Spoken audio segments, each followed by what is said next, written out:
भारतीय supreme court का अंधा इंसाफ इस हवाले से सामने आ रहा है। मकबूजा कश्मीर को भारत के हाई कोर्ट ने भारत का अटूट अंग करार दे दिया है। आर्टिकल आज एक फैसला आ गया है और उस फैसले के हिसाब से भारत की सुप्रीम कोर्ट ने ये कहा है कि जो आर्टिकल 370 हटाया गया था बीजेपी की गवर्नमेंट या फिर प्राइम मिनिस्टर नरेंद्र मोदी की गवर्नमेंट की तरफ से, वो फैसला दुरुस्त है।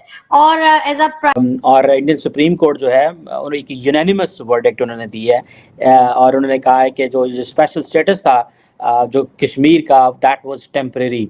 ये बिल्कुल गलत हुआ है जी। कश्मीर ना तो पहले उनका हिस्सा था और ना कभी होगा। वो इस भूल में ना रहे। कश्मीर इंशाल्लाह ताला पाकिस्तान बनेगा, वो पाकिस्तान का हिस्सा है। वैसे भी जो उन्होंने किया है ये बिल्कुल गलत किया है। भारतीय सुप्रीम कोर्ट ने कश्मीर की खसूसी हैसियत की बहाली की तमाम दरख्वास्तें जो हैं वो मुस्तरद कर दी हैं। भारतीय सुप्रीम कोर्ट की जानिबदारी और हुकूमती फर्माबरदारी ने भारतीय अदालत की अगर कुछ साख थी भी तो उसे खाक में मिला दिया। और as a prime minister Narendra Modi ji को ये राइट है कि वो कश्मीर में इस किस्म के चेंजेस कर सकते हैं या 370 को हटा सकते हैं। इसके बाद जी पाकिस्तान के जाहिर इंडिया के टीवी चैनल्स पे भी यकीनन हंगामा होगा, लेकिन ये कि पाकिस्तान के टीवी चैनल्स पे मैं देख रही थी सुबह से जो हंगामा मचा हुआ है और एक के बाद एक जो है। ये भी कहा गया है इंडियन सुप्रीम कोर्ट की तरफ से कि कश्मीर के अंदर 30 सितंबर तक इलेक्शन करवाए जाएं। सो इट मींस के इलेक्शन वहाँ पे होंगे। जनरल इलेक्शन तो सारी बात है होने वाले हैं, जो कि सेंटर के इलेक्शन होते हैं। तो ये चीज़ें आपको याद होगा। नमस्कार दोस्तों, संविधान में जम्मू कश्मीर से संबंधित आर्टिकल 370 को लेकर सुप्रीम कोर्ट ने फैसला सुना दिया है। अपने फैसले में सुप्रीम कोर्ट ने केंद्र सरकार के फैसले को बरकरार रखा है और संविधान के आर्टिकल 370 को हटाने के फैसले को सही माना है। बता दें कि केंद्र सरकार ने 5 अगस्त 2019 को जम्मू कश्मीर से संबंधित संविधान के आर्टिकल 370 को समाप्त कर दिया था। इस फैसले के खिलाफ 23 याचिकाएं दायर की गई थीं, जिन पर सुप्रीम कोर्ट ने 16 दिन सुनवाई चली और सुप्रीम कोर्ट ने 5 सितंबर 2023 को सुनवाई पूरी करने के बाद अपना फैसला सुरक्षित रख लिया था।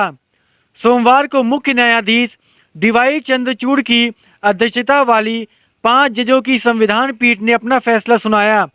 इस पीठ में सीजीआई के अलावा justice SK. Kaul, justice Sanjiv Khanna, justice BR. Gavai और जस्टिस सूर्यकांत भी शामिल थे।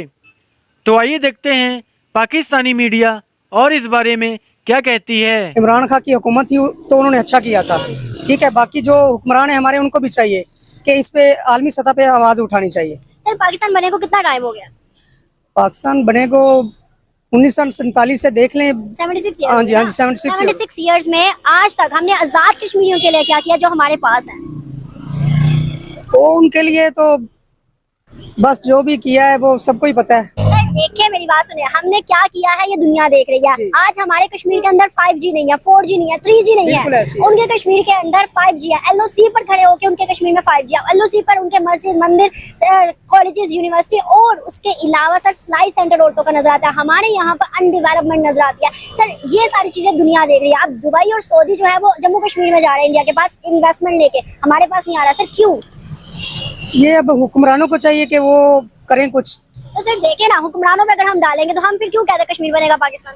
नहीं, अब अवाम इसमें क्या कर सकती है? सर अवाम अवाम का क्या किरदार है हुक्मरान को लेके आना? तो अवाम ही तो सारी पावर है। अवाम अपने हक के लिए नहीं निकल सकती, तो ये कश्मीरियों के हक के लिए क्या निकलेगी? तो सर हम क्यों कहते हैं कश्मीर बनेगा पाकिस्तान? तो हम वो अपने हक के लिए नहीं लड़े सर, हम अपने हक के लिए नहीं लड़े तो कश्मीरियों को क्यों दिलासे दे रहे हैं?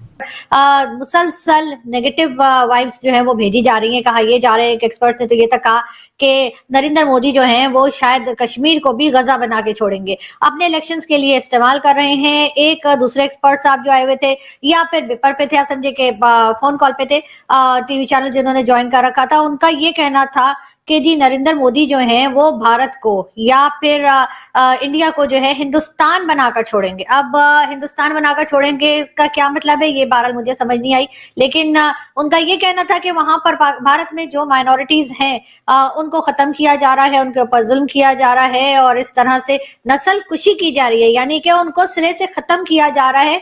और जितनी भी माइनॉरिटीज है, चाहे वो मुस्लिम्स हो चाहे वो क्रिश्चियंस हो, और इसी किस्म की बातें की जा रही थी। उन साहब का ये भी कहना था कि जी जितने भी पाकिस्तान के लोग पाकिस्तान के अंदर है, पाकिस्तान के बाहर बैठे हैं, जो कोई भी है, उनको गवर्नमेंट में है, गवर्नमेंट में नहीं है, सिविलियंस हैं, जो कोई भी है, उनको इस बारे में बात करनी चाहिए, उनको इस बारे में लिखना चाहिए, इसके ऊपर ट्वीट्स करनी चाहिए।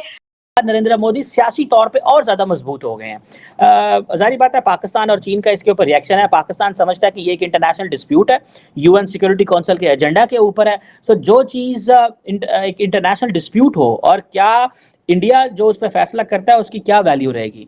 अब पाकिस्तान ये कहेगा कहता है जनाब कि अगर, और मैं देख रहा था पाकिस्तान के जो फॉरेन मिनिस्टर हैं जलील अब्बास जिलानी, जो कि अक्सर बड़ा कम बोलते हैं, उन्होंने आज एक प्रेस कॉन्फ्रेंस की है। मैं देख रहा था प्राइम मिनिस्टर मोदी ने भी एक ट्वीट दागी हुई थी और जिसमें इन्होंने कहा कि जी जो इंडियन सुप्रीम कोर्ट का जो ये वर्डिक्ट है ये इसको अपहोल्ड किया गया है, जो एब्रोगेट किया था हमने आर्टिकल 370 जो इंडियन पार्लियामेंट ने किया था, तो बड़ा खुशाइंद है, बड़ा थैंक यू। और जी हम जो जम्मू एंड कश्मीर के भाई और बहनें हैं उनके लिए बड़ी उम्मीदें आएंगी, जॉब्स आएंगी, बिजनेस आएंगे। खैर वो डेफिनेटली एक नरेंद्र मोदी को बहुत बड़ी पॉलिटिकल विन है।